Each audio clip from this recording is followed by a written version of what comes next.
Hai Umar, apa kau kira saya ini orang gila? Coba renungi. Saya datang ke masjid kalian. Saya cekik Nabi kalian. Saya berkata kasar dengan Nabi kalian. Coba bayangkan. Saya udah tahu konsekuensinya. Saya akan mempertaruhkan nyawa saya ini. Saya akan bisa dibunuh dengan ini. Tapi tentu ada alasan kenapa saya kerjakan itu, Umar. Apa?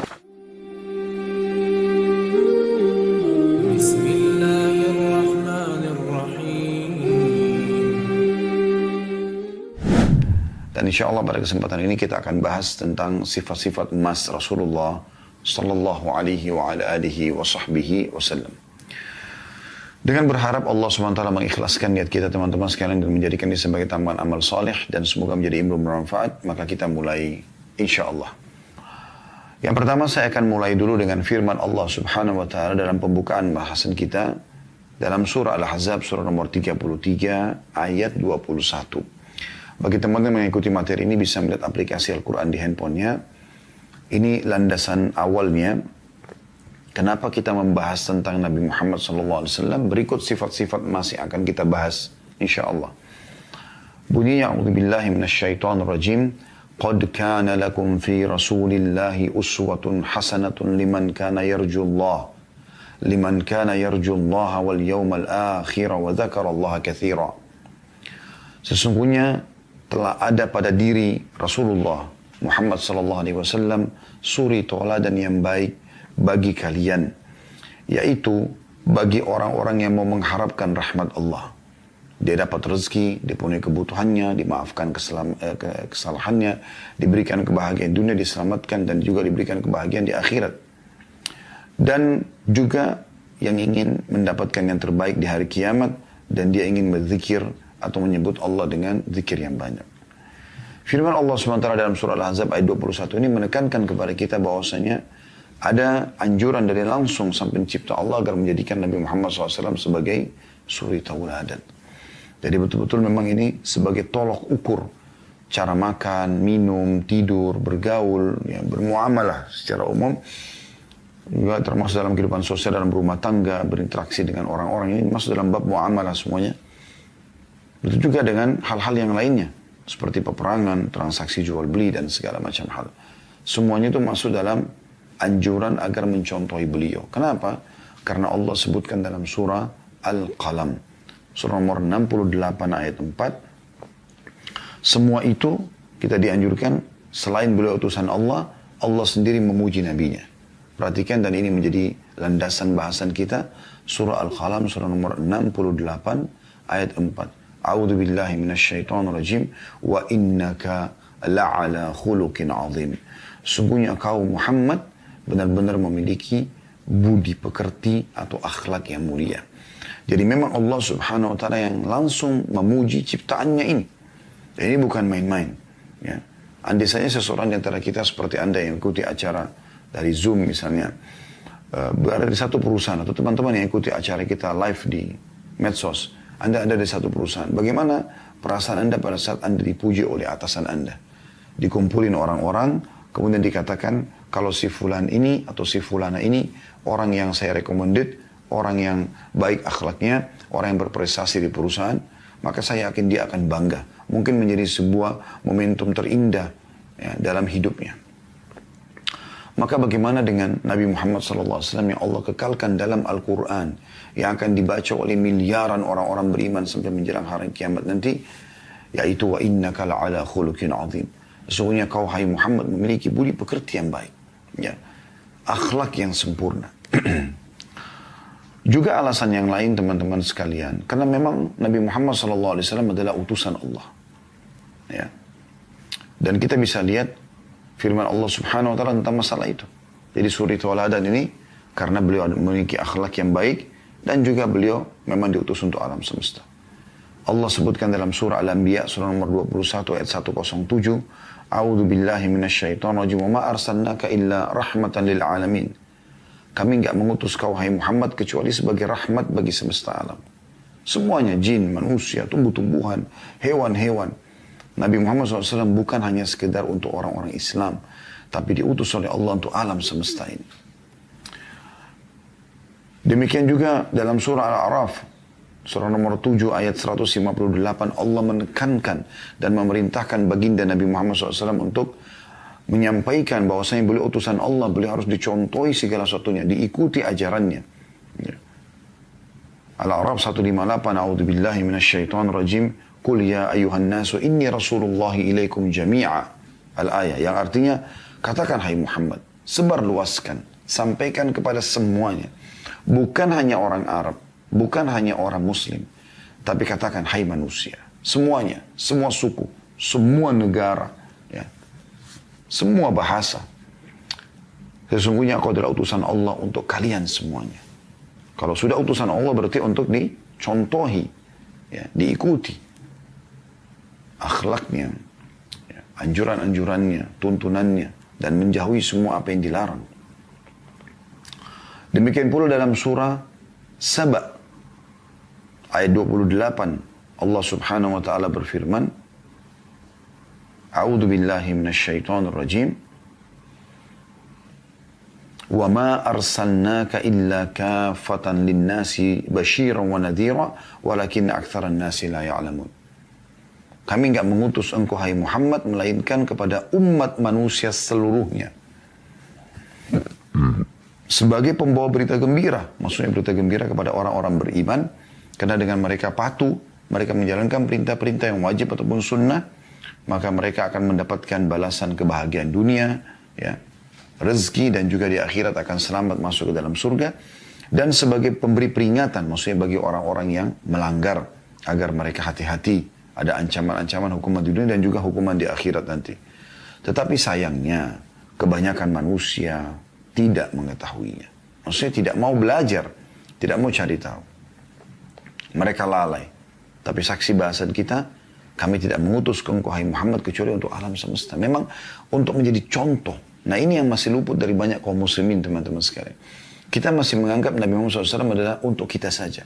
Sehingga kita pun kalau beriman pada risalah beliau, kemudian kita contohi akhlak-akhlaknya, kita terapkan syariat yang dibawa oleh beliau, kita menginjakan tuntunan atau anjurannya atau perintahnya dan kita tinggalkan larangannya, maka sebatas itu saja. Seakan-akan hanya untuk umat Islam. Tidak. Kita menyebarluaskan, menyampaikan kepada mereka tentang masalah perintah-perintah Allah Subhanahu wa taala, termasuk masalah akhlak ini.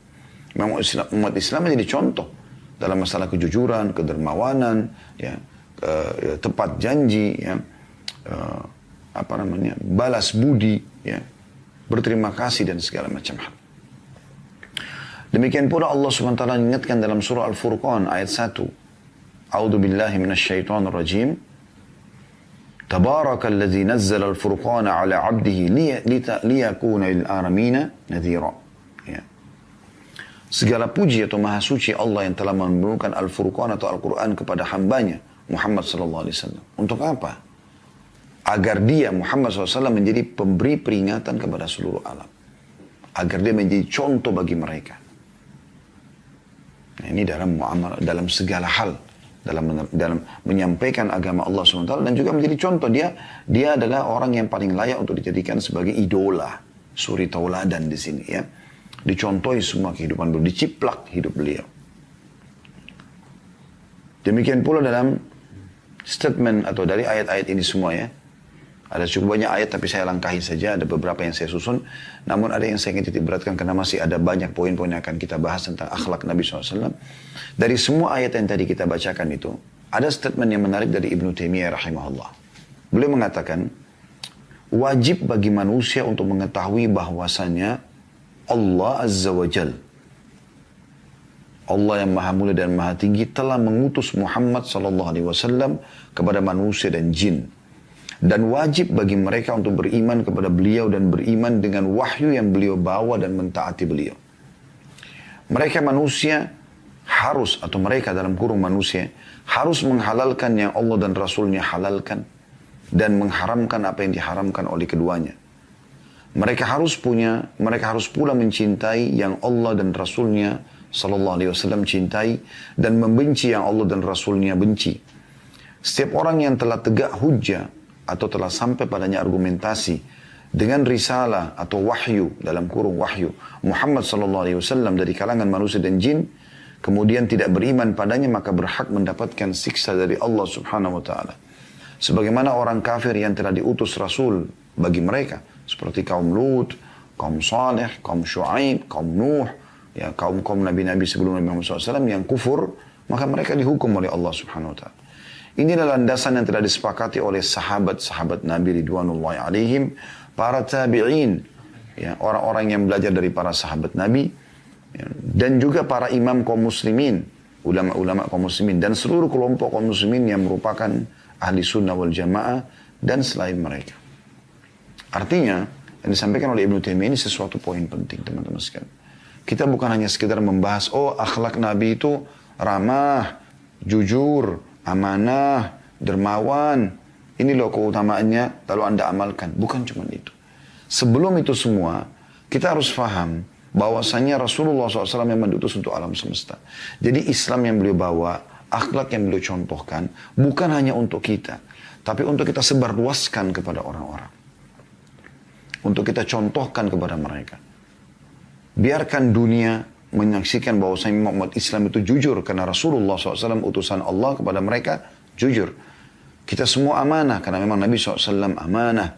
Kita contohi beliau dan memang beliau perintahkan untuk beramanah. Kita semua berbakti dengan orang tua. Karena memang itu adalah bagian daripada perintah beliau SAW. Dan seterusnya. Serta kita menjauhi semua sifat-sifat buruk. Dari bohong, menipu, menggunjing, memfitnah, memukul, mencuri, mengganggu orang lain. Ya. Karena memang Nabi SAW jauh dari semua itu. Dan beliau melarang itu semuanya. Jadi lingkupnya bukan hanya sekedar untuk umat Islam. Tapi untuk seluruh alam semesta. Di saat umat Islam menerapkan apa yang diajarkan Nabi SAW. Disitulah akan nampak bagaimana besarnya efek daripada keislaman itu. Bukankah kita sudah baca dalam sejarah bagaimana Islam masuk di Nusantara ini. Dikarenakan ya, akhlak para pedagang kaum muslimin yang jujur, yang ramah, sehingga membuat masyarakat Indonesia pada saat itu merasa kagum dan akhirnya mereka tertarik dan menanyakan tentang agama ini. Dan begitu dicontohkan oleh Nabi SAW. Beliau pernah didatangi oleh seorang pendeta Yahudi, kisah yang menarik. Yahudi ini kebetulan pernah Nabi SAW punya utang piutang sama orang ini dan punya akad waktu pembayaran. Sebelum tiba masa pembayaran, orang ini lalu datang kepada Nabi Muhammad SAW di masjid beliau. Beliau lagi duduk berhadapan dengan para sahabat. Atau lagi ya, berhadap-hadapan dengan para sahabat. Tanpa banyak bicara, orang Yahudi ini tiba-tiba berdiri di sebelah Nabi SAW.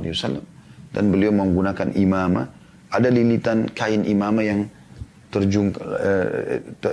jatuh terulai ya, di pundak beliau SAW. Lalu kemudian orang Yahudi ini menarik tadi, ya, yang dari sebelah sini ditarik ya, karena tadi kan ada lilitan di dehel beliau SAW. Kemudian ditariklah dari sini ya, ditarik dari belakang dengan keras hingga leher beliau kecekik. Orang Yahudi ini berani melakukan itu di hadapan para sahabat dan berarti benar pada Nabi Muhammad SAW. Tanpa banyak bicara, sahabat semuanya marah. Umar bin Khattab tiba-tiba henuskan pedang. Lalu mengatakan, ya Rasulullah, izinkan saya tebas lehernya orang Yahudi. Maka Nabi SAW memberikan isyarat kepada para sahabat agar tenang. Jangan buru-buru. Sambil dalam kondisi tercekik, Nabi Muhammad SAW masih dengan tenang menjawab. Mengatakan, ada apa wahai Yahudi? Dia mengatakan, wahai Muhammad, bayar utangmu. Sungguh kalian kaum Quraisy suka menunda-nunda membayar utang. Bayangkan, sudah kasar caranya mencekik, dan ngomongnya kasar lagi. Maka kata Nabi SAW, dalam kondisi masih dicekik, akhirnya ditarik imamanya. Beliau mengatakan, bukankah ya, belum tiba waktunya? Karena ada kesepakatan gitu. Kata dia, tidak, saya mau dibayar sekarang. Maka Nabi Muhammad SAW menunjuk Umar bin Khattab yang ada di hadapannya mengatakan, hai Umar, pergilah ke Baitul Mal, ambilkan utangku, ya, sekian sa' kurma. Sa' itu kayak 2 genggaman telapak tangan orang dewasa. Bayarkan kepada orang ini dan tambah lagi yang senilai dengan itu. Kata Umar, ya Rasulullah, kalau yang awal hutang Anda, tapi yang kedua untuk apa kasih ke orang ini? Kata Nabi SAW, sebagai hukuman karena kau telah menakut-nakuti dia. Nabi SAW malah mengingatkan Umar agar jangan tergesa-gesa mengambil langkah sementara saya ada. Tenang aja. Nabi SAW mampu membunuh orang itu seketika karena setiap nabi-nabi diberikan kekuatan 10 orang laki-laki. Tapi beliau luar biasa dalam masalah ini. Setelah itu orang Yahudi itu jalan bersama Umar ke Baitul Mal. Umar dengan marah pada orang Yahudi ini. Kemudian beliau, Umar mengumpulkan utang-utang Nabi SAW. Pada saat selesai, dia baru membungkus lagi tambahan daripada nilai yang Nabi SAW perintahkan. Maka Yahudi tersebut mengatakan, tidak usah hai Umar. Kata Umar, itu bukan urusan kamu. Saya diperintahkan oleh Nabi SAW. Dia mengatakan, hai Umar, apa kau tahu siapa saya? Kata Umar, saya tidak mau tahu siapa kamu. Karena Umar sangat jengkel dengan orang ini. Maka dia pun berkata, saya Fulan bin Fulan. Namanya ini ternyata nama seorang pendeta Yahudi yang sangat terkenal. Sudah lama mau masuk Islam gitu. Tapi Umar belum pernah lihat orangnya. Karena zaman dulu kan orang tidak ada foto, tidak ada segala macam. Maka kata Umar, apa kau benar dia? Dia bilang, iya. Lalu kata Umar, kenapa kau lakukan itu? Sementara kau tahu ini adalah Rasulullah SAW. Apa kata Yahudi tersebut? Hai Umar, apa kau kira saya ini orang gila? Coba renungi. Saya datang ke masjid kalian. Saya cekik Nabi kalian. Saya berkata kasar dengan Nabi kalian. Coba bayangkan. Saya udah tahu konsekuensinya. Saya akan mempertaruhkan nyawa saya ini. Saya akan bisa dibunuh dengan ini. Tapi tentu ada alasan kenapa saya kerjakan itu, Umar. Apa kau tidak mau tahu apa sebabnya? Kata Umar, baik, saya mau tahu apa sebabnya. Karena memang ini buat penasaran gitu. Maka kata Yahudi tersebut apa? Ya. Dia mengatakan, hai Umar, saya telah menemukan semua sifat kenabian pada diri Muhammad SAW yang disebutkan dalam, pada diri Muhammad yang telah disebutkan dalam Taurat. Tinggal satu yang belum saya buktikan. Semua sudah mirip, sudah sama. Tinggal satu. Yaitu ghalaba hilmuhu ghadabuh. Kasih sayangnya mengalahkan sifat emosinya. Dan tadi aku lakukan itu untuk itu sebenarnya. Aku bukan mau nagih utang. Aku sudah memang sengaja memancing emosi dia. Dan ternyata dia benar, hai Umar. Dan saya mengucapkan asyhadu an la ilaha illallah wa asyhadu anna Muhammad Rasulullah. Orang Yahudi ini masuk Islam kenapa? Karena akhlak Nabi SAW. Itulah sebabnya kenapa Nabi SAW juga mengatakan dalam hadis-hadis yang sahih, innama bu'ithtu liutammima makarimal akhlak.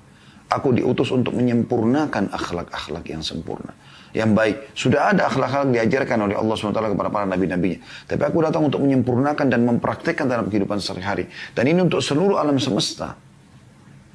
Di dalam hadis yang lain, innama bu'ithtu liutammima salihal akhlaq. Sesungguhnya aku diutus untuk menyempurnakan akhlak-akhlak yang baik. Nah ini luar biasa gitu. Nah ini teman-teman sekalian pembukaan dari apa yang kita sampaikan. Kita akan coba masuk kepada inti bahasan kita, akhlak emas Nabi SAW. Kalau kita mau bicara tentang akhlak Nabi SAW, semuanya emas, semuanya baik. Dan kalau kita ingin bahas ini teman-teman sekalian akan panjang sekali. Anda kalau ingin lebih banyak mendengarkan bagaimana akhlak beliau, Anda bisa ikuti kajian Sirah Nabawi kami. Ya, sudah lengkap insya Allah di playlist YouTube. Ada puluhan serial Anda bisa dengarkan. Ya, satu kali pertemuan mungkin sekitar 2 sampai 2,5 jam gitu. Anda bisa lowongkan mungkin dalam 1 bulan, 2 bulan Anda bisa selesaikan kalau tiap hari Anda dengar. Anda akan terkagum-kagum melihat bagaimana kehidupan sehari-hari Nabi SAW. Bagaimana akhlak beliau. Saya akan mulai teman-teman sekalian dengan kelapangan dada dan bersihnya hati beliau sallallahu alaihi wasallam. Saya kadang-kadang merenungi teman-teman sekalian riwayat-riwayat misalnya tentang penyebutan kalau Nabi sallallahu alaihi wasallam itu pada saat beliau wafat di umur 63 tahun, beliau tidak memiliki uban di kepalanya ataupun di jenggotnya kecuali 2-3 lembar. Coba dia bisa bayangkan. Hitam semua. Di umur 63 tahun. Siapa di waktu kita sekarang umur 63 tahun tidak ada ubannya? Ternyata teman-teman sekalian saya coba telusuri terus kehidupan baginda Nabi SAW. Saya sangat kagum dan saya mengidolakan beliau SAW. Semoga kita semua termasuk itu. Karena emang luar biasa manusia ini. Luar biasa gitu. Buah tidak akan jauh dari pohonnya teman-teman sekalian. Kalau Anda contohin Nabi SAW, Anda tidak akan jauh dengan beliau. Di dunia Anda ikuti penuhi, di akhirat Anda akan bersama beliau SAW. Karena kita ikutin ajarannya. Gitu. Sebagaimana orang kalau ikutin orang-orang yang jahat, orang fasik, maka dia akan sama dengan orang-orang itu. Ternyata teman-teman sekalian, kata kuncinya bersihnya hati beliau. Tidak ada dendam. Tidak ada membalas kejahatan dengan kejahatan. Orang benci beliau, beliau balas dengan kasih sayang. Beliau balas dengan cinta. Beliau tahu orang ini lakukan karena belum tahu. Dan beliau sudah tahu. Bahkan beliau sudah diperlihatkan surga dan neraka. Statement Abdullah bin Mas'ud yang paling menarik dalam masalah ini, beliau mengatakan, Allah Azza wa Jal, Allah yang maha tinggi dan maha mulia dan maha tinggi telah melihat hati hamba-hambanya, maka dia pun menemukan hati yang paling bersih adalah hati Muhammad SAW. Maka dijadikanlah beliau sebagai nabi penutup. Lalu Allah melihat hati setelah Nabi Muhammad SAW yang paling bersih adalah hati para sahabatnya. Maka dijadikanlah mereka para pendamping-pendamping Nabi Muhammad SAW. Ya. Saya tidak tahu teman-teman sekarang kalau kita hidup di zaman Nabi SAW dulu, kita menjadi orang kafir atau orang munafik ataupun orang beriman. Gak mudah beriman di masa itu. Sekarang saja Al-Quran sudah sempurna, ada terjemahannya, pengajian di mana-mana, para ustadz, para ulama, para dai menyampaikan agama. Masih banyak yang membenci agama, masih banyak yang jauh dari agama. Bagaimana kalau mereka-mereka hidup di fase Mekah? Yang hampir seluruh Mekah, ya, itu tempat yang menakutkan, mengecam bagi umat Islam. Serem. Karena siapapun boleh mengganggu umat Islam. Siapapun boleh membunuh. Di tengah-tengah jalan ditemukan seperti kasus Sumayyah radhiyallahu anha. Wanita pertama syahid dalam Islam. Suaminya Yasir radhiyallahu anhu. Anaknya mereka Ammar yang disiksa. Ya, walaupun ayahnya Yasir dan Sumayyah mati syahid di tangan Abu Jahal. Ammar tidak terbunuh tapi disiksa. Ammar. Di tengah jalan, di pinggir jalan, orang semua menyaksikan. Anda bisa bayangkan orang dipukul, digebukin, berdarah-darah, teriak-teriak. Sumayyah ditusuk perutnya. Dilihat. Bilal disiksa di depan, di pelataran padang pasir yang luas yang orang semua bisa lihat. Ditaruh batu panas. Ya. Khabbab bin Arad radhiyallahu anhu ditaruh batu-batu panas tajam, diseret sampai dari tulang belakang, di belakang, sebelah tulang belakang, di punggung belakang, bagian belakang itu lubang berwarna hitam dan hangus gitu sampai ke tulang ekornya. Dan itu berbekas seumur hidupnya radhiyallahu anhu. Dan sekian banyak sahabat Abdullah bin Mas'ud yang digebuki sampai berdarah-darah depan Ka'bah karena mengaji membaca Al-Quran. Nabi Muhammad SAW sendiri, ya, beliau lagi sholat ditumpahkan kotoran unta di atas kepalanya. Beliau lagi sholat diinjak wajah beliau, ya, batang lehernya diinjak. Sampai beliau mengatakan, saya sampai susah bernafas gitu. Tapi subhanallah, semua itu teman-teman tidak membuat hati Nabi SAW dendam dengan orang manusia. Suci, bersih hatinya. Bersih sekali. Setelah kurang lebih hampir 10 tahun atau pas 10 tahun berdakwah di kota Mekah, ditolak dakwahnya. Dan yang beriman hanya 153 orang, 83 orang ke hijrah ke Ethiopia karena tersiksa di Mekah, sisa 70 orang bersama Nabi SAW di Mekah. Nabi SAW sudah lihat Quraisy kayaknya 10 tahun didakwai setiap hari. Yang ada cuma ejekan, penyihir, penyamun, apalah segala macam. Setiap orang tanya tentang Nabi SAW digebukin. Jadi semua orang Mekah membenci Nabi SAW. Ditanamkan oleh tokoh-tokoh Quraisy masalah itu. Dan orang kalau dari luar bertanya, digebukin. Coba Anda bayangkan. Maka Nabi SAW ingin mencari tempat lokasi baru. Pergi cari lokasi baru. Maka yang paling dekat dengan Mekah adalah kota Taif. Beliau pergi ke sana. Setelah tiba di sana, rupanya karena Nabi SAW jalan kaki, Abu Lahab, paman kandungnya sendiri, tahu Nabi SAW akan menuju ke kota Taif, maka dia lebih dulu ke sana pakai kuda, nunggangi kuda, sebelum dia sampaikan kepada tokoh-tokoh pemimpin kota Taif, kalau akan datang nanti berapa hari kemudian, ponakan saya sendiri. Itu mengaku Nabi, dia pendusta, dia penyihir, jangan percaya. Maka tentu saja karena ini Abu Lahab tokoh Mekah, tokoh-tokoh Taif juga mendengar itu. Maka yang terjadi adalah pada saat itu, semuanya teman-teman sekalian menolak. Begitu Nabi SAW tiba, mendakwai mereka, yang pertama penolakan. Tidak cukup sampai di situ. Setelah ditolak, Pada saat Nabi SAW mau keluar dari kota Taif, maka pemimpin-pemimpin Taif ini mengatakan kepada masyarakatnya, lempari Muhammad dengan batu. Maka mereka semua pegang batu, ya laki-laki, ya perempuan, ya anak kecil, ya orang tua, pegang batu, dan semuanya ramai-ramai melempari kaki Nabi SAW yang sedang diangkat. Anda bisa bayangkan sakitnya. Turun dalam kondisi sudah luka karena banyak batu. Ya, satu kota ini. Kanan dilempari pada saat diangkat, sudah kesakitan diturunkan. Yang kiri diangkat, dilempar lagi. Begitu terus, sampai beliau keluar dari kota Taif. Itu satu kota ini, bukan main-main gitu. Saya tidak bisa bayangkan bagaimana luar biasa lapang dadanya beliau sallallahu alaihi wasallam. Luar biasa gitu. Setelah keluar dari pintu gerbang kota Taif, ditutup pintu gerbangnya. Dalam kondisi keringatan di siang hari, panas, luka-luka. Beliau sudah tidak tahu secara manusia harus kemana. Di Mekah ditolak, di Taif ditolak. Pada saat itu betul-betul tidak tahu harus kemana. Ya. Maka beliau pun duduk di bawah sebuah pohon lalu berbicara dengan Allah Tuhannya. Ya Allah, kemanakah engkau akan arahkan hidupku? Karena beliau belum tahu. Gitu. Ke sebuah masa depan yang belum jelaskan. Atau ke musuh yang akan menggangguku. Karena di Mekah tolak, di Taif ditolak. Lalu mau kemana lagi nih?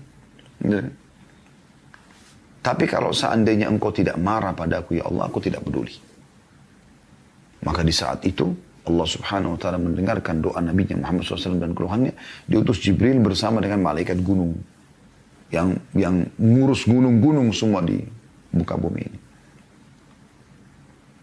Lalu kemudian, kata Jibril, hai Muhammad, Tuhanmu telah mendengar keluhanmu dan ketahuilah bersama aku sekarang malaikat yang khusus mengurus gunung-gunung.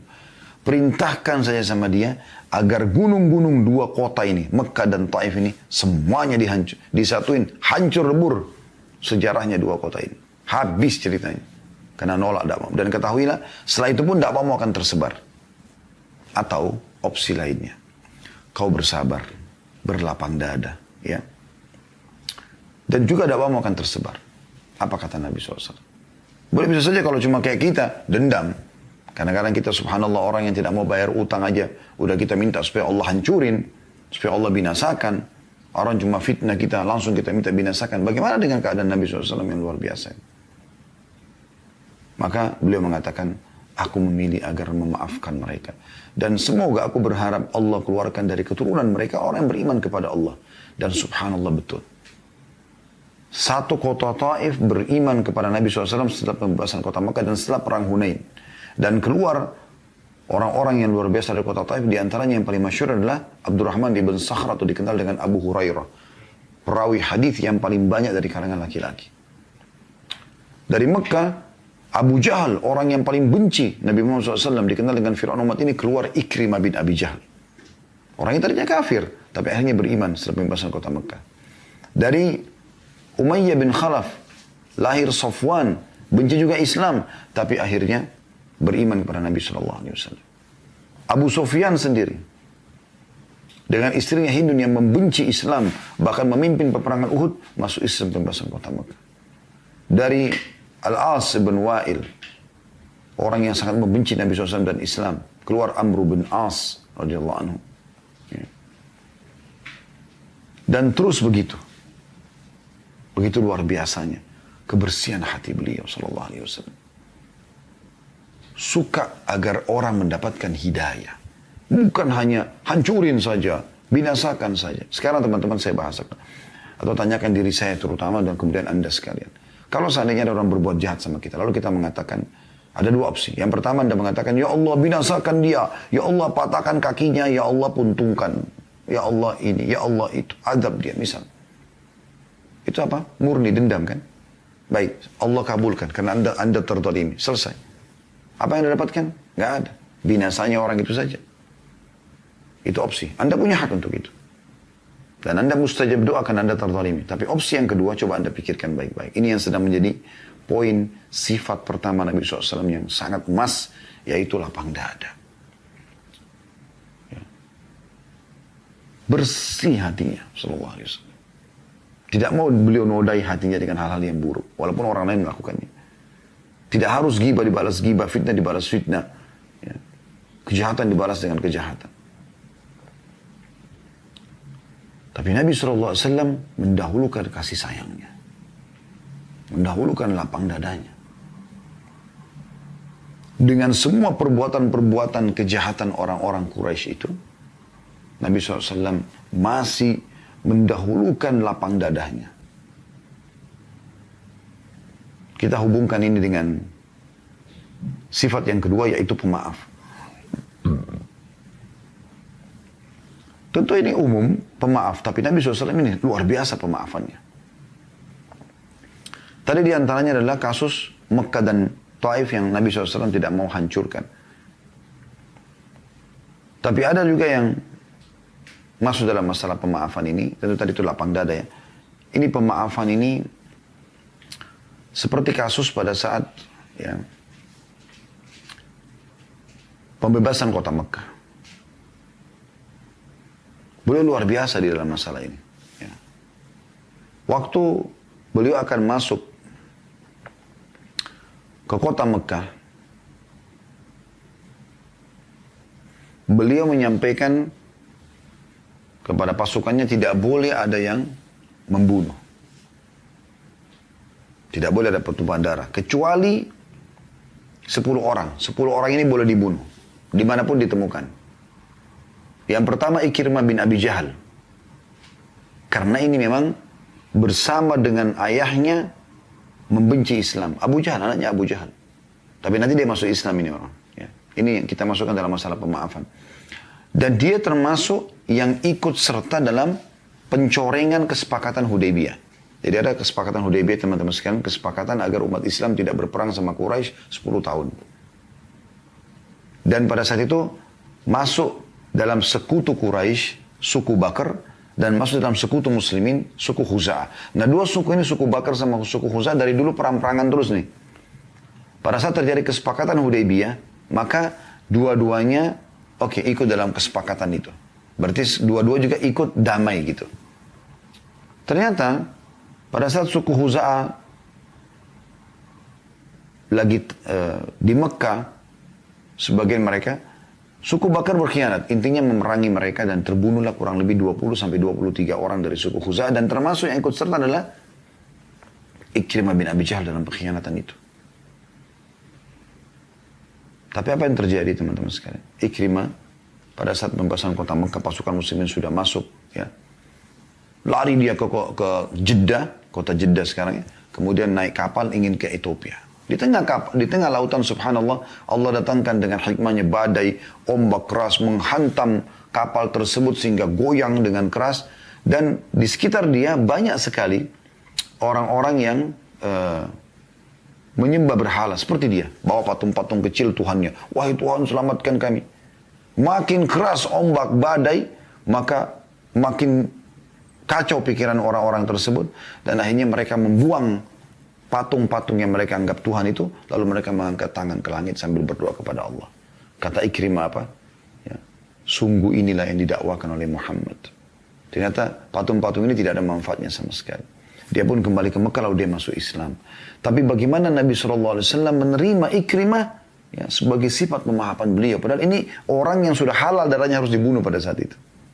Dan dia sudah melarikan diri di Mekah. Dia kembali sendiri untuk masuk Islam. Sampai Ikrimah terharu. Dia pun langsung mengatakan, wahai Rasulullah. Sambil menangis dia mengatakan, saya akan berinfak sejumlah yang pernah saya infakkan untuk memerangi anda dan kaum muslimin. Dan setiap kali baca Al-Quran, karena dia ngerti dalam bahasa dia, dalam bahasa Quraisy dalam Al-Quran. Bahasa Arab Fusha. Bahasa Arab yang asli gitu. Dia menangis, dia mengatakan, inilah perkataan Tuhanku yang selama ini aku lalaikan. Dan Ikrimah akhirnya mati syahid dalam salah satu peperangan setelah meninggalnya Nabi SAW. Coba anda bayangkan. Kalau Nabi SAW tidak maafkan pada saat itu, penggal lehernya, selesai.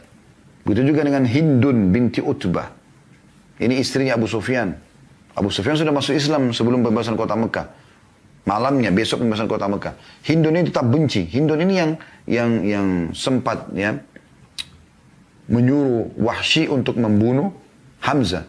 Dan dia dengan Wahsy dua-duanya termasuk orang yang wajib untuk dibunuh dari 10 orang itu. Tapi apa yang terjadi teman-teman sekalian? Hindun menyembunyikan dirinya pada saat Mekah sudah takluk di tangan kaum muslimin. Pasukan muslimin 10.000 orang menyebar di seluruh Mekah. Dan pada saat itu yang boleh selamat, ya tidak kena hukuman, hanya yang masuk ke Masjidil Haram atau berada di rumah Abu Sufyan. Abu Sufyan suka kedudukan lagi diberikan ini. Ya, siapa yang masuk ke rumahnya maka aman. Dan siapa yang menutup pintunya, tidak berkeliaran di jalan, maka dia juga akan aman. Ditemukan di jalan berarti jadi tawanan kaum muslimin. Hindun ini bingung dia. Karena dia tahu, dia menyebabkan Hamzah terbunuh. Nabi SAW sangat terpukul pada saat pamannya terbunuh. Kata Umar bin Khattab, saya tidak pernah melihat Nabi SAW menangis terisak-isak seperti dahsyatnya pada saat melihat jenazahnya Hamzah yang dimutilasi, hidungnya dipotong, dadanya dibelah, jantungnya dicopot, gitu. Itu luar biasa gitu. Maka Hindun ini pakai cadar tutup mukanya dengan rapat, lalu nyelip-nyelip di antara wanita-wanita Mekah, dan dia menemukan ada di satu tenda gitu. Nabi SAW sedang membaiat wanita-wanita Mekah yang masuk Islam gitu. Dia pun nyelip ke situ gitu, masuk di situ. Maka Nabi SAW mengatakan, saya membaiat kalian, ambil janji setia. Tidak boleh membunuh anak kalian, tidak boleh berzina, tidak boleh ini, tidak boleh. Waktu disebutkan tidak boleh berzina, Hindun nyeletuk. Mengatakan, ya Rasulullah. Gitu kan. Padahal ini wanita sangat benci Islamnya. Dia mengatakan, ya Rasulullah, apakah wanita bebas itu bisa berzina? Karena mereka di Mekah, perzinahan ada. Tetapi wanita bebas selain budak nggak akan berzina, mustahil gitu. Dalam tradisi mereka. Nabi SAW tahu suaranya. Nabi mengatakan, Hindun. Langsung Hindun mengatakan apa? Asyhadu an la ilaha illallah wa asyhadu anna Muhammad Rasulullah. Syahadat langsung. Dia tahu itu keselamatannya. Apa yang terjadi teman-teman? Apakah Nabi bilang, kau bohong, nggak mungkin. Ini yang bunuh paman saya, bunuh saja. Dan seterusnya. Nabi SAW senyum. Karena Nabi tahu dia sudah mengucapkan kalimat yang karena itulah Nabi SAW diutus. Dan itu keselamatan. Maka beliau memaafkan Hindun dan menerima keislamannya. Begitu juga dengan Wahsy. Salah satu dari 10 orang yang diancam harus dibunuh. Dia melarikan diri dari Mekah. Akhirnya dia masuk Islam setelah itu. Dan Nabi SAW terima keislamannya. Yang keempat ada Abdullah bin Sa'ad bin Abi Syarh. Ya. Ini orang penulis sepupunya Utsman bin Affan. Dia ya masuk Islam, pura-pura masuk Islam, datang ke Madinah. Kemudian apa? Dia menjadi penulis wahyu karena dia bisa menulis. Sampai dia sudah banyak nulis wahyu. Ya. Ayat-ayat Al-Quran yang turun, kemudian dia tiba-tiba pulang ke Mekah, dan dia menyatakan murtad dari Islam. Murtad dari Islam. Bayangkan. Dan dia mengatakan, semua yang Muhammad tulis itu, yang saya tulis, semuanya saya palsukan. Tapi Nabi SAW punya wahyu. Nabi SAW mengatakan, demi Allah dia telah dusta. Ini juga salah satu yang wajib dibunuh pada saat pasukan masuk dari 10 orang itu. Tapi terakhir, Utsman bin Affan mencari sepupunya ini dan menemukan dia di rumahnya, lalu membawanya di hadapan Nabi SAW dan meminta agar Nabi memaafkannya. Dan Nabi SAW memaafkan. Akhirnya masuk Islam lagi. Yang kelima Safwan bin Umayyah bin Khalaf. Umayyah bin Khalaf ini pimpinan Quraisy sama dengan Abu Jahal yang meninggal di Badr, yang benci sekali dengan Islam gitu. Umayyah bin Khalaf ini majikannya Bilal. Ya. Anaknya namanya Safwan. Juga sama. Ini ikut dengan Ikrimah dalam pengkhianatan tadi pembunuhan beberapa orang suku Khuza'ah gitu kan. Tapi akhirnya dia pun ya minta maaf dan masuk Islam dan Nabi SAW terima. Ya. Begitu juga dengan Muqais atau Mikyas bin Subabah. Sama juga yang orang ini. Adiknya bernama Qais masuk Islam dan terbunuh secara tidak sengaja di Uhud oleh muslimin. Karena pasukan muslimin pada saat itu kacau. Maka Muqais pura-pura masuk Islam lalu menuntut denda kematian adiknya. Dia syahadat, kemudian dia mengatakan, ya Rasulullah, adik saya dibunuh oleh kaum muslimin waktu dia. Saya minta dibayar. Setelah dia terima dendanya, lalu dia membunuh pembunuh adiknya, kemudian dia kembali ke Mekah dan mengiklankan kemurtadannya. Ya. Namun orang ini sempat dibunuh. Ada 2 orang dari 10 ini yang terbunuh ya. Ini Muqais atau Mikyas, ya. Dan satu lagi, ya, itu adalah Abdullah bin Khattal. Ya, ini dibunuh oleh sahabat. Salah satu yang membunuh mereka adalah Zubair bin Awam. Ya, jadi kita sudah sebutkan kurang lebih 7 nama ya. Ikrimah bin Abi Jahal, Hindun binti Utbah, Wahsy, ya, bin Harb, 3, kemudian Abdullah bin Sa'ad bin Abi Syarh, penulis Wahyu 4, Safwan bin Umayyah 5, gitu kan. Kemudian Muqais atau Mikyas 6, dan Abdullah bin Khattal yang ke-7. Dan Mikyas ini atau Muqais dan Abdullah yang terbunuh, 2 orang ini. Kemudian ada juga penyair yang suka menghina Nabi SAW, ini nama yang ke-8, Ka'ab bin Zuhair bin Abi Zulmah Al-Muzani. Tapi ini dia masuk Islam lalu dia menyatakan maaf ya Rasulullah, Nabi SAW terima maafnya. Yang ke-9 Habbar bin Aswad bin Muttalib. Ia yang menghadang Zainab anak Nabi SAW saat akan hijrah ke Madinah hingga keguguran gitu. Namun dia masuk Islam, jadi dia penyebab tergugurkannya kandungannya Zainab. Nah, dia pukul, dia segala macam, dia kejar. Akhirnya cucu Nabi SAW keguguran, mati. Tapi masuk Islam minta maaf, Nabi SAW maafkan. Yang ke-10 Huwairith bin Nuqaiz. Ya. Dia mencelakakan Fatimah dan Ummu Kalsum radhiyallahu anhuma dari atas untanya Abbas. Ya. Tapi orang ini maaf, ada 3 orang dari 10 ya. Ini Huwairith termasuk terbunuh dan ini dibunuh oleh Ali bin Abi Thalib dari 10 orang ini. Tapi saksi bahasan kita ada 7 orang yang dimaafkan oleh Nabi SAW. Dan pada saat Nabi SAW masuk ke Mekah, teman-teman sekalian, ini luar biasa ya. Pada saat beliau masuk ke dalam Mekah, ya, sempat Sa'ad bin Ubadah ini pimpinan orang Ansar. Waktu pasukan sudah mau masuk ke Mekah. Sa'ad ini tahu benar ini bagaimana kejahatan Quraisy pada Nabi SAW, pada kaum muslimin. Bagaimana mereka pergi berperang dengan muslimin di Badr. Bagaimana mereka mengepung Madinah di Uhud di tahun 3 Hijriah. Dan kemudian di tahun 5 dengan perang Khandak atau pasukan Ahzab. Banyak sekali sikap-sikap buruk dari Quraisy pada saat itu ya. Maka dia mengatakan dengan mengeraskan suaranya. Dia kepala suku ini. Dari orang Ansar. Ya. Dari suku Khazraj ya. Karena Ansar 2 Aus dan Khazraj. Maka dia mengatakan, hari ini hari pembantaian. Hari ini Allah akan hinakan Quraisy. Dan pada saat itu dia pegang bendera. Perang. Dia pimpinan diangkat oleh Nabi SAW. Maka Nabi SAW langsung pada saat itu mengatakan saat telah berdusta. Dalam statement ini. Hari ini adalah hari pemaafan dan kemuliaan. Hari ini adalah hari kemuliaan Quraisy. Lalu Nabi SAW menyuruh tarik bendera dari Sa'ad dan diberikan kepada anaknya yang bernama Qais. Ya. Karena di sini dia kepemimpinan suku. Kalau dia keluarkan statement ini maka sukunya yang jumlahnya ribuan orang bisa membantai Mekah pada saat itu. Padahal Nabi SAW tidak mau itu. Itu luar biasa gitu. Ya. Kemudian bagaimana waktu Nabi SAW juga kumpulkan orang-orang Quraisy di Mekah. Kemudian berkata pada mereka, wahai Quraisy, ya, kira-kira apa yang akan aku lakukan pada kalian? Apa yang aku lakukan pada kalian?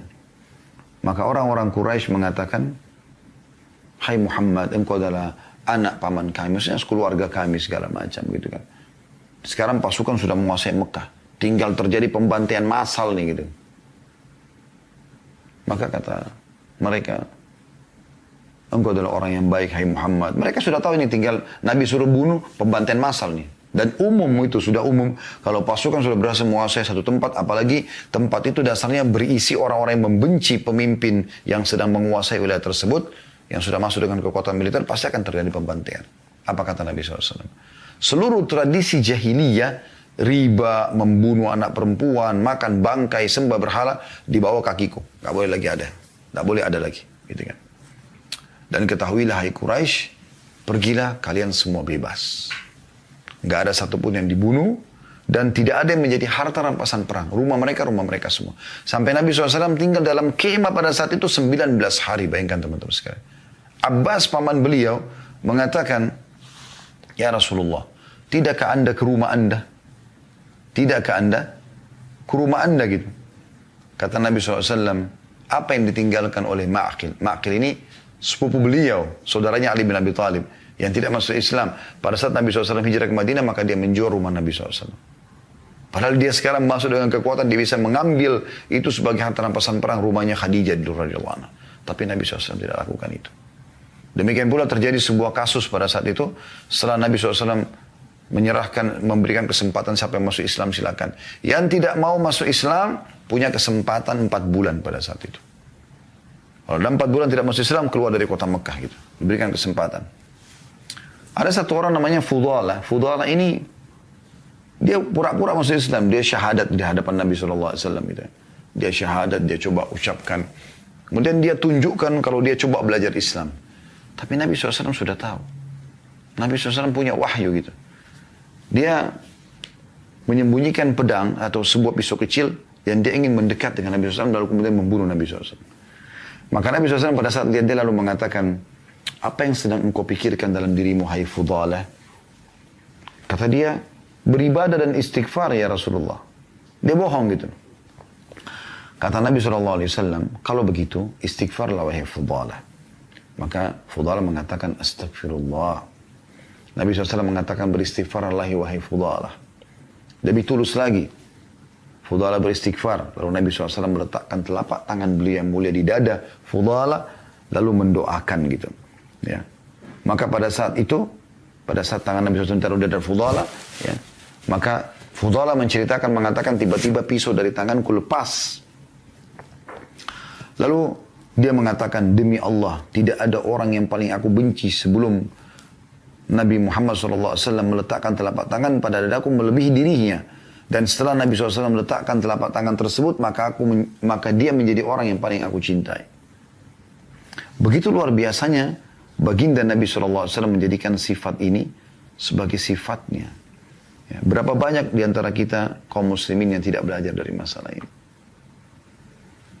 Yang ketiga, jujur dan amanah. Ya.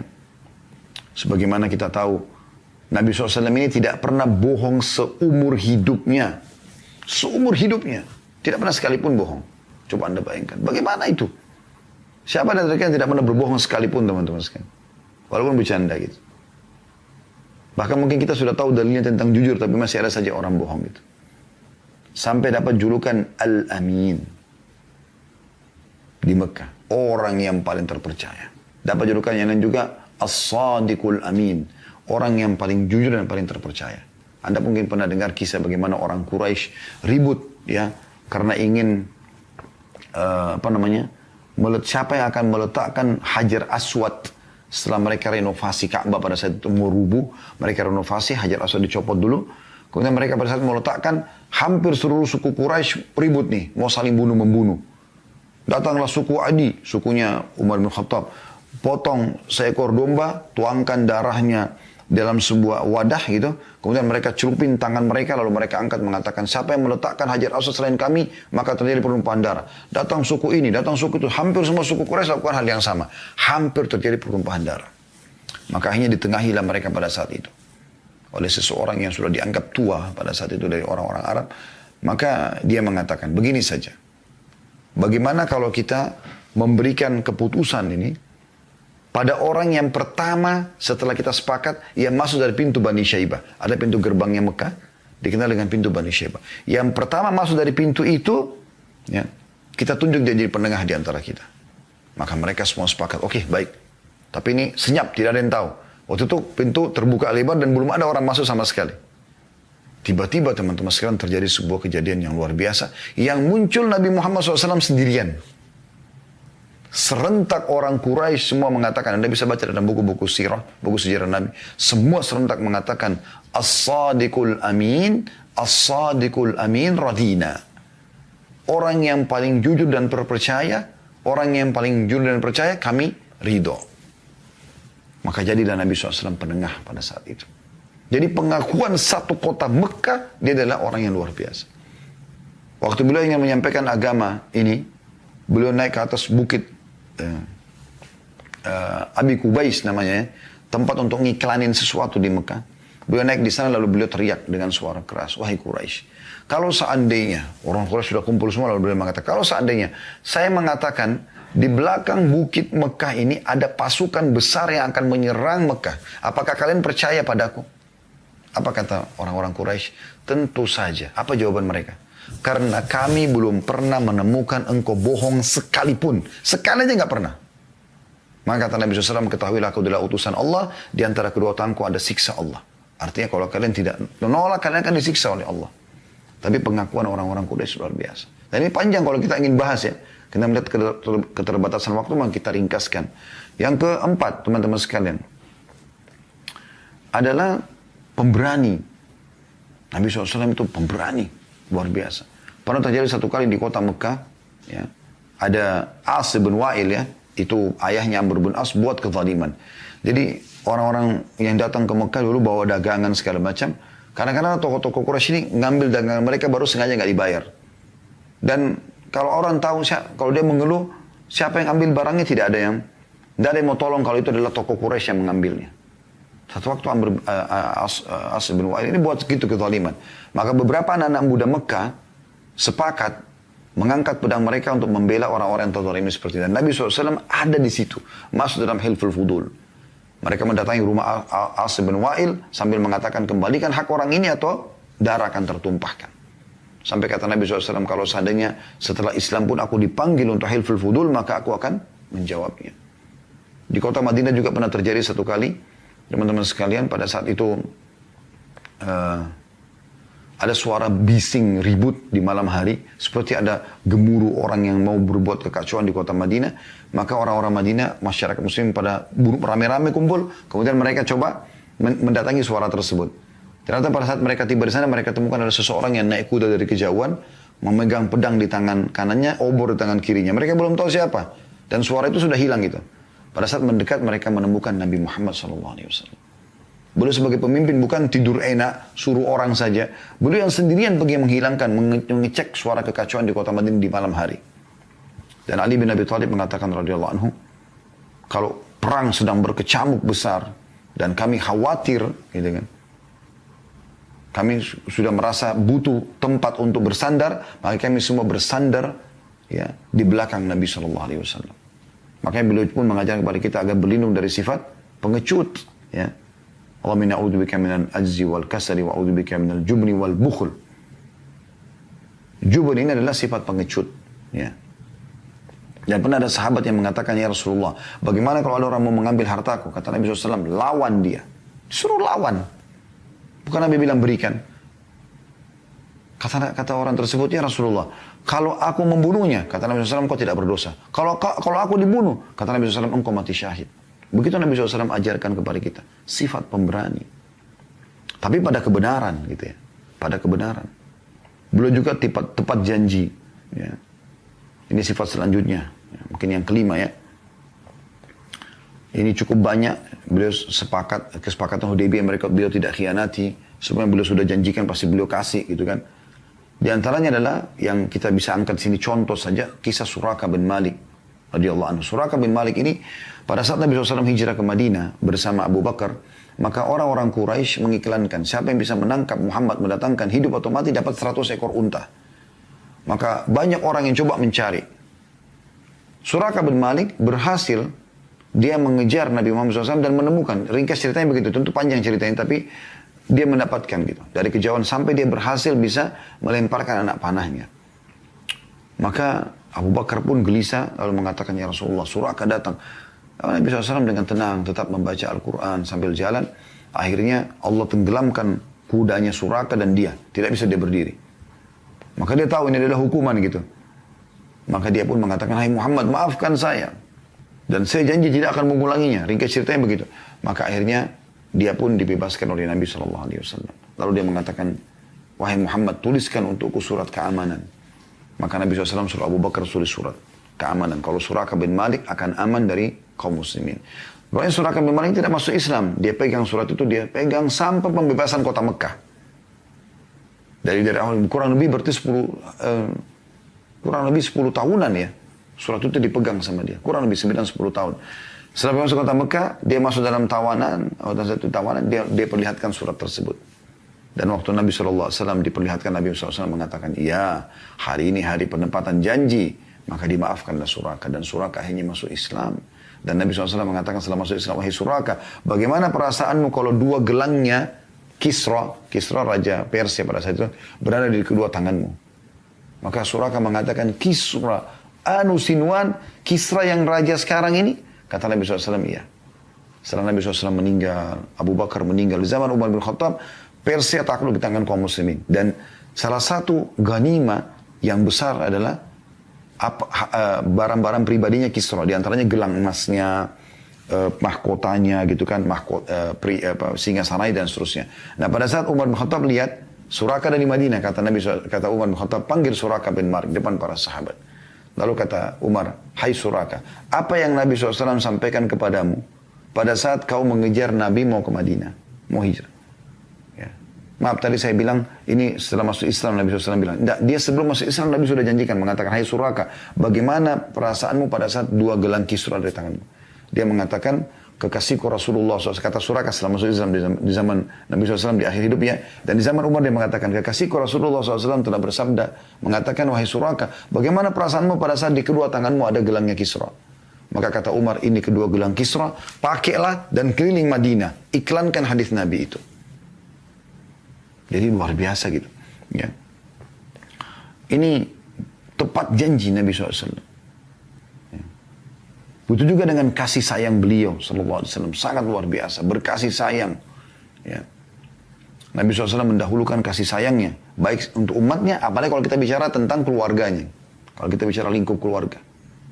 Sampai Anas bin Malik mengatakan, aku 10 tahun jadi pembantu di rumah Nabi SAW. Dari umur 9 tahun sampai 19 tahun. Belum pernah aku temukan Nabi SAW berkata kasar ataupun memukul, baik pembantunya ataupun para istrinya. Sampai pernah Anas bin Malik mengatakan, aku pernah disuruh oleh Nabi SAW dalam untuk mengerjakan satu perbuatan. Pada saat aku, waktu itu masih kecil, sekitar umur 9-10 tahun dia bilang, saya pada saat keluar dari rumah Nabi SAW, saya temukan ada ya anak-anak yang sebaya dengan saya sedang bermain-main di halaman masjid. Gitu. Maka saya pun ikut bermain-main sama mereka, lupa. Lalu tiba-tiba saya dengar di belakang saya mengatakan, wahai Anas, wahai Unais. Unais ini panggilan sayang, kalau Anas dipanggil Unais. Ya. Tidakkah kau selesaikan hajatku dulu baru kemudian kau bermain? Jadi beliau tidak marah dengan pembantunya, tapi beliau malah mengatakan sambil bercanda, selesaikan dulu hajat baru kau pergi bermain. Begitu luar biasanya. Begitu juga dengan para ummahatil mukminin. Belum mendidik dengan cara yang baik. Belum kasih sayang. Walaupun lagi terbawa kecemburuan istri-istri atau salah satu istri seperti Aisyah cemburu misalnya pada istri yang lain. Beliau dengan sangat tenang. Pada saat Aisyah menepis piring ya Ummu Salamah yang dikirim kurma pada saat itu. Karena cemburu maka dia tepis. Nabi SAW cuma mengatakan pada pembantu Ummu Salamah, pungutlah. Karena ibumu lagi cemburu. Gitu. Beliau memang kadang-kadang tegas. Memang tegas pada istrinya. Beliau tidak kasar. Kalau ada sesuatu yang beliau tegas. Pada saat Hafsah minta dinaikkan nafkah, Nabi SAW tegas dengan para umat mukminin. Beliau memboikot mereka 1 bulan. Nabi SAW tidak. Beliau SAW tidak menemui mereka. Karena bersumpah sama Allah itu. Sampai turun firman Allah SWT memberikan pilihan pada umat mukminin kalau mau lanjutin. Jadi istri Nabi maka terima nafkah yang sudah ditentukan oleh Allah dan Rasulnya. Kalau tidak, maka berarti akan ya, diceraikan dan diberikan apa saja mereka inginkan dari urusan dunia. Tapi tidak dapat apa-apa di akhirat nanti. Dan sekian banyak teman-teman sekalian yang kita bisa ambil pelajaran dari kehidupan baginda Nabi SAW. Ini sebagian sifat emas Nabi SAW. Yang mudah-mudahan ini saya berharap bisa menambah informasi buat kita semua. Dan insya Allah sekali lagi ini tidak cukup dengan 1 kali pertemuan teman-teman sekalian. Untuk membahas sifat-sifat emas Nabi SAW. Tapi ini garis besarnya.